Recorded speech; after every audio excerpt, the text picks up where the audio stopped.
Halloween night 2021. A packed commuter train rolls west toward Shinjuku, and among the passengers, some of them already in costume, sits a young man in a purple suit and a green shirt. He's holding what looks like a prop. At least, that's what a few people assumed. Then he sprayed something into an elderly man's eyes. Then he drew a real knife, 30 centimeters long, and drove it into the man's chest. In the next few minutes, 17 people would be hurt. One of the train's carriages would be on fire. Passengers would pull emergency handles and squeeze through gaps in the doors to get out. And the man in the Joker suit, when police reached him, would sit calm at the scene. He had planned this for months. He didn't want to escape. He wanted to be sentenced to death. This is the story of the Tokyo Keio Line attack. The date was October 31st, 2021, Halloween. The time was approximately 8 p.m. A special express train on the Keio Line was heading toward Shinjuku Station in central Tokyo, moving east through the western suburbs, through the city of Chofu. It was crowded, as Tokyo's evening trains always are. Some passengers were in costume, heading into the city for the night. The atmosphere was what it typically is on that kind of train in that kind of city. Tired commuters, a few revelers, everyone keeping to themselves. Kyoto Hattori was 24 years old. He was seated next to a man in his early 70s. According to the court record, Hattori reached into what he was carrying and pulled out a canister. He sprayed what investigators described as pesticide directly into the elderly man's eyes. The man flinched and recoiled. Before he could understand what was happening, Hattori drew a 30-centimeter survival knife and stabbed him in the chest. The man collapsed. He was critically injured. This was the first act. Hattori then stood up and moved, calmly, by several accounts, to an adjacent car. He produced a container of lighter fluid and began dousing the seats. Then he lit it. And here is the detail that haunts the people who were on that train. Several passengers initially assumed the man in the Joker suit was part of the Halloween atmosphere. The costume was elaborate. The knife, at first glance, looked like a prop. It took the smoke drifting from the other carriage, the screams, and the sight of a long, bloody blade being waved through the air for the full reality to arrive. When it did, the carriage erupted. Passengers ran, fell over each other, searched for exits. A passenger pressed the emergency alarm somewhere near Fuda Station. In response, the driver moved to stop the train at the next station, Kokurio. As it slowed on approach, the emergency door release handle was pulled, allowing the doors to open before the full stop. People jumped out onto the platform or onto the tracks. 17 people were injured in total. The elderly man who had been stabbed was in critical condition. A chest wound from a knife that long, in a man of that age, is genuinely life-threatening. 12 other people suffered injuries from the fire, mostly smoke inhalation and minor burns. Most were not gravely hurt, but all 17 of them had boarded a commuter train that evening with no reason to expect anything except the ride home. Kyoto Hattori was arrested at the scene. He didn't resist, he didn't run. He sat apparently and waited.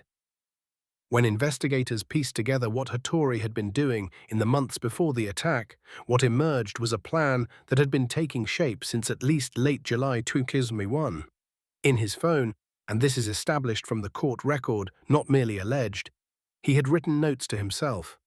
One read, "Kill over 10 people on Halloween." Another laid out his objective: be arrested, receive the death penalty. There was even a note about trying to flee the scene briefly to avoid immediate capture, not because he wanted to escape consequences, but apparently to extend the chaos before he was stopped. The choice of Halloween was not arbitrary. Halloween, especially in and around Tokyo, draws large crowds of young people in costume. Hattori understood that a man in an unusual outfit would draw less attention on October 31st than on any other night. He understood that packed trains heading toward the entertainment districts would be full, and he specifically chose a special express, a limited stop train, because fewer station stops meant fewer chances for passengers to flee the carriages and reach safety. There was also, according to his own statements at trial, the matter of what he had been watching. 2 months earlier, in August 2021, a 36-year-old man had attacked an Odakyu electric railway train in Setagaya Ward, stabbing 10 passengers on a crowded commuter service and attempting to set the carriage on fire. The Odakyu attack made national headlines. Hattori followed the coverage. At trial, he said directly that the Odakyu attack had inspired him, that it showed him the shape of what he wanted to do. He purchased the survival knife. He sourced the lighter fluid. He planned the route, the timing, the costume. And on Halloween evening, he dressed as the Joker and boarded a Keio Line train. At trial, Hattori gave a motive that is both simple and deeply uncomfortable to hear. He wanted the death penalty. He felt his life had no worth. He wanted the state to end it for him. What investigators and journalists found in the months before the attack was a sequence of personal collapses coming in rapid succession. It said that in June 2021, about 5 months before Halloween, Hattori made serious mistakes at work. The specific nature of those mistakes isn't detailed in the publicly available record, but what is documented is that he felt humiliated, that he believed his professional standing was gone. Around the same time, he learned that his ex-girlfriend had married someone else. They had broken up 6 months earlier. By most accounts, this news struck him with disproportionate force. Not simply grief at the end of the relationship, but something that read to him as confirmation that he had always been replaceable, that the person he had been with had moved on to a new life, sealed and formal, only months after leaving him. And he was also, by this point, losing his friendships. According to what he later told investigators, he was no longer getting along with the people he had considered friends. Everything that holds a person in place in ordinary life, work, romantic connection, community, was coming apart at once. The notes in his phone in late July tell you where his mind had arrived by then. The objective was not to harm as many people as possible for its own sake. The objective was to commit a crime serious enough to guarantee a death sentence. In his framework, and this is genuinely important to understand without endorsing anything he did, the death penalty was the exit he was looking for. He was suicidal, but in a form that required the judiciary to carry it out. Let me be clear about what follows. Nothing here is a clinical diagnosis. No one outside of the forensic professionals who evaluated Hattori before trial has access to his full psychological record. What I can offer is the pattern that emerges from the documented facts and what experts have written about similar cases.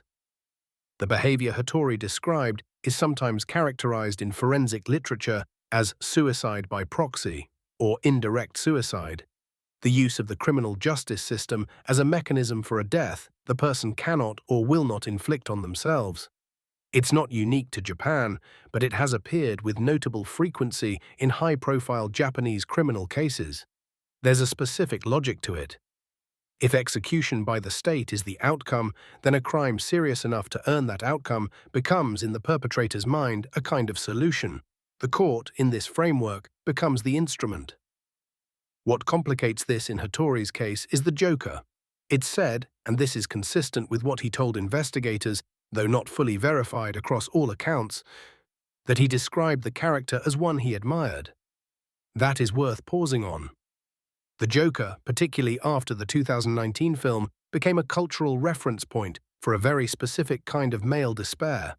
The person who has been overlooked, rejected, failed by the system, and who decides that if the world will not recognize him, he will force it to.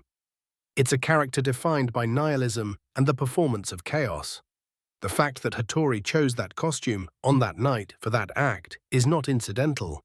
It tells you something about how he had come to see himself and what he was doing. The court found Hattori fully criminally responsible. His mental competence was not disputed as a legal defense. He planned the attack over months, selected the date deliberately, prepared the weapons, chose the train type carefully. These are the marks of someone who understood what he was doing. The 23-year sentence, slightly below the 25 the prosecution requested, reflects the court's calibration of culpability against circumstances. But the court was clear about guilt. None of this is a defense of what he did. The 17 people who were hurt that night, the elderly man with a knife in his chest, the 12 who breathed smoke and burned, none of them were responsible for anything Hattori was carrying. They were strangers on a train. They existed in his plan only as instruments for reaching his objective. That last step, where real people stop being real, and become props in your own story is the one that makes something like this possible. The 72-year-old man, stabbed in the chest, survived.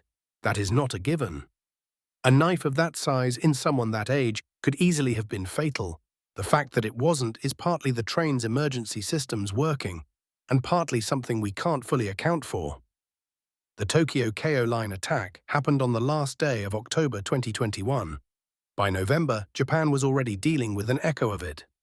A 69-year-old man was arrested on November 8th for attempting to start a fire on a Shinkansen in Kumamoto.